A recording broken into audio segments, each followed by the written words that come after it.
So this is not a fantasy related start, bench, or cut. This is more like a playoff of a game you play as a kid with your friends in high school, or as you're growing up in your 20s of kiss, marry, and kill. Gonna be some tough decisions, but you're like a GM and you have to pick one name for each of the categories. So you're gonna have one name to sit, one name to start, and one name to cut. So you guys ready? Yeah, ready. Let's do it. All right, here we go. Horvey, let's start with you this time. Joe Burrow, Lamar Jackson, Matthew Stafford. Okay, I got to ask one question. One question of the criteria here, right? So is this for this season, or am I drafting like long term? This is for right now. You're starting one, you're benching one, and you're cutting one. Oh, okay. I'm going to start Matthew Stafford because he's in the perfect offensive system, Sean McVay's offensive system. The Rams are one of the favorites to win the NFC. You have Kyron Williams. You have Puka Nacua, the best receiver in the league. You also have Devontae Adams, who even at 32 years old, still a great route runner. Let's go, Houston Texans. There's a flag on the damn play, though. Could be a pick six here. That was a hell of a run back. Let's go. I have Texans plus 3.5 first half. That would be sweet. I'm going to start Matthew Stafford. As crazy as it is, man, because he's 37. He's got a bad back, but he's on pace to break records this year. He should be the MVP of the league if it's not Jonathan Taylor, in my opinion. I'll bench Lamar Jackson because he's healthy and he's the reigning MVP of the league, and I'll cut Joe Burrow because he's trying to rush back right now, and he's probably about 40%, and that defense is bad. So I like, I'll go Stafford, Jackson, Burrow. That's tough, though.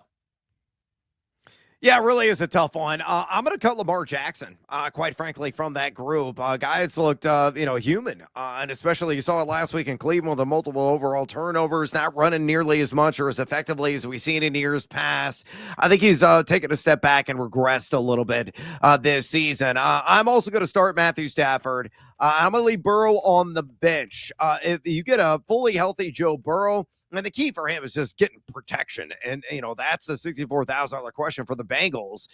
Can they actually stand up guys in the trenches? That's TBD, to be determined. But when Burrow is playing at 100% and he is given adequate time, you could argue he's the best quarterback in the NFL. So Stafford, though, deserves a start. I will bench Burrow, and bye-bye, Lamar Jackson. Brando, give us another group. All right, here's another tough one. Saquon Barkley, Christian McCaffrey, Derrick Henry. Brad, you're up first. It's easy, honestly. Saquon gets cut immediately. He is a guy, if you look at the yards after contact per attempt numbers, taking a major step back. He's not finding the creases. He's not hitting the hole nearly as hard as he did last year, in which he was ultra efficient. A historic campaign, over 2,000 rushing yards. So, adios, amigo, to Saquon's Barkley. I'm going to bench Derrick Henry. Seahole special. I can never fade the football Frankenstein. You give him a hole, it's going to be like a 75-yard touchdown. But you got to start the CMC Football Factory because he can beat you in every way imaginable. A guy that's number one in the NFL among running backs in yards per route run. So get it done on the ground as well. He's got the best juke moves, I believe, in the league. And he's been healthy. Everybody thought, I can't draft him for fantasy. Oh, God, that season's going to be over. They're going to be leaning on Brian Robinson Jr. That's why they got him, because CMC ain't going to be healthy. He's proven everybody wrong. As everybody else is dropping like flies on San Francisco, the king of consistency in that offense is being CMC. So got to start him all diggity day long. Yeah, I'd love the debate, but I can't there, right? Christian McCaffrey has been the one healthy piece for San Francisco. Good route runner, good pass catcher out of the backfield, and a top 5, top 10 at worst, I guess, running back still, even this year. So I'm going to start Christian McCaffrey. Also going to bench Derrick Henry, who, that offense is only going to continue to get better as Lamar Jackson gets healthier, and they have been much better. And I have to cut Saquon Barkley, and this is why coming into the year, even after last year when I bet him to win Offensive Player of the Year, I bet all the unders on his season-long props. It was that workload last year, man. Even when they held him out, week 18, he was about to break a bunch of records, and they were like, no, we're about to win a Super Bowl. We're going to need you for the playoffs. But, yeah, I kind of thought this was going to come for him. And he's getting a little bit older, so I completely agree. All right. Gave you guys 2 softballs. Now we're going to get into the heat. Here we go, Horvy. Puka Nacua, Jamar Chase, CeeDee Lamb. Start, bench, cut. This is tough. This is tough. I'm going to start Puka Nacua. He's an absolute freak of nature, dude. And I know he has Devontae Adams this year, and Sean McVay's the head coach and the play caller, and Matthew Stafford's going to be a Hall of Fame quarterback. But I just don't know how you stop him. You can't play man. You can't play zone. You could bracket him. You could double team him, and he's always making plays. And he's really good after the catch as well. Now, Jamar Chase, same thing. Jamar Chase is awesome, but I do think that he benefits a lot from having T. Higgins on the other side. I mean, this is tough. This is apples to oranges. Like, this is 1A, 1B type stuff here. And then I'll cut CeeDee Lamb, even though he's awesome. I think he's probably, a clear-cut number 3 to those guys. So I'm going to go just the order that they're in. Puka, Jamar, and CeeDee. But that is tough.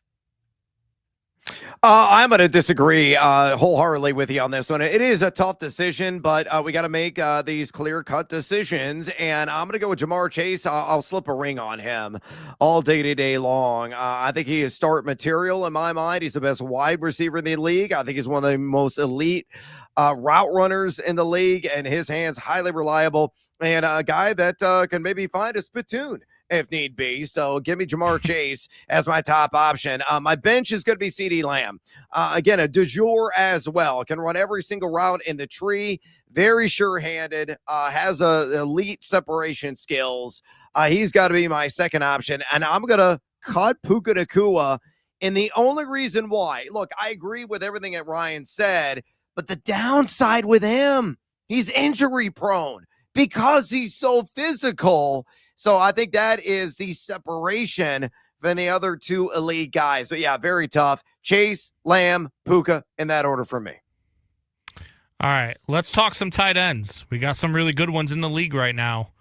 Trey McBride, Brock Bowers, Jake Ferguson. Start, bench, cut, Brad. The exact same order you have it. Trey McBride for me is at the top of the list. I love me the Bridezilla. Marry me. A guy who just goes out there and does all the dirty work. Long routes, intermediate routes, short routes. I mean, he's really turned it on. With Jacoby Brissett under center. Brissett coming off that 47 completion game. 11 of those went to Trey McBride. He's gone back-to-back games over 100 yards. He has been unstoppable. I honestly kind of looks like what Brock Bowers was last year. But the problem with Brock Bowers is he has an incompetent quarterback. Gino's awful, horrendous, just puke-inducing.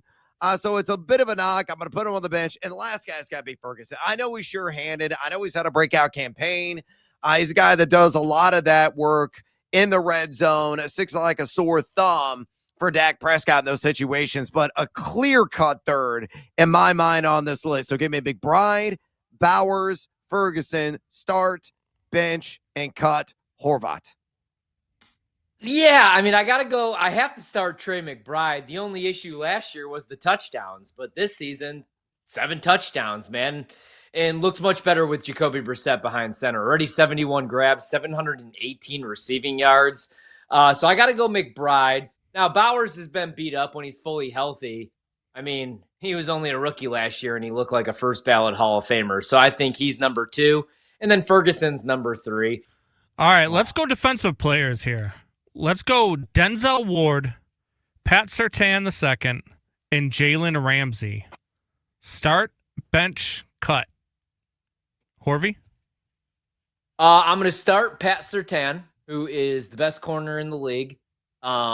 And he's coming back now. He's going to be fully healthy. So that one's pretty easy. I know I'm going to cut, unfortunately, Jalen Ramsey, who they've moved now to a safety. He's on the back 9 of his career. So I think I got to cut Ramsey. And then Denzel Ward will sit. Solid corner, but not as good as Surtain. Surtain's on a whole nother level, man. I don't disagree at all. I think that is the exact same order I'm going to have it. I mean, Surtain is far and away in a class by himself out of this group, and 310 coverage snaps this season. He's only given up 9.9 yards per catch, 0 touchdowns, a 55.9 catch rate, and a 71.8 passer rating. Ward's been decent, to say the least, and has certainly had some shiny moments in his NFL career. The same could be said with Jalen Ramsey, but that was like 2-3 years ago. He's a shell of what he used to be, evidenced by the advanced data that's out there. Pro Football Focus, 100-plus passer rating is what he's given up to his assignments this year. So Surtain all day.